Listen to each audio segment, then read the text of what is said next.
দেখো ইতিহাস সাক্ষী আছে, মেয়েদের সাথে তর্কে না আজ অব্দি কেউ কোনোদিনও জিততে পারছে, না ভবিষ্যতে কোনোদিনও জিততে পারবে। লজিক সেটা আবার কি?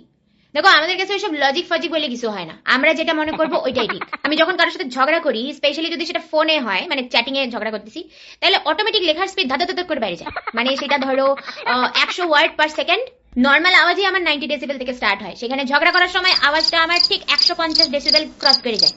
যখন ঝগড়া করি তখন আমার ভালো ভালো পয়েন্টগুলো মনে পড়ে না, মিস করে যাই। রাত্রিবেলায় শুয়ে শুয়ে ভাববো, ইস ওই পয়েন্টটা মিস করে গেলাম রে, ইস এটা বললে ভালো হতো।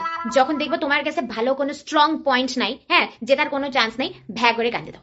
সব ঠিক আছে, কিন্তু ঝগড়ার মাঝখানে টন্ট মারলে গা পিত্তি জ্বলে যায়।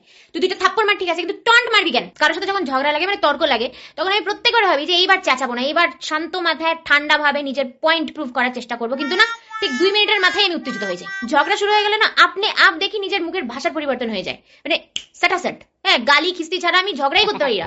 ঝগড়া করতে করতে ফট করে অন্য টপিকে চলে যাবো, তারপরে আবার অন্য আরেকটা টপিকে চলে যাবো। হ্যাঁ 5 বছর আগে ও কি করছিল সেই বিষয়ে চলে আসবো, মানে যেই বিষয়ে ঝগড়া লাগছে ওইটা নিয়ে আমরা ডিসকাস করতেছি না, তখন দেখি 5 বছর আগে কি করছিলাম ওইটা নিয়ে ঝগড়া করতেছি। ঝগড়া করার সময় কথা বলতে বলতে না হঠাৎ করে আমি তোতলায় যাই, কিন্তু জড়া খিচুড়ি মানে জড়ায় যায় আর কি। তবে নিজে ঝগড়া করার থেকেও বেশি আমি অন্যদের ঝগড়া করার দেখতে এনজয় করি, মজা পাই।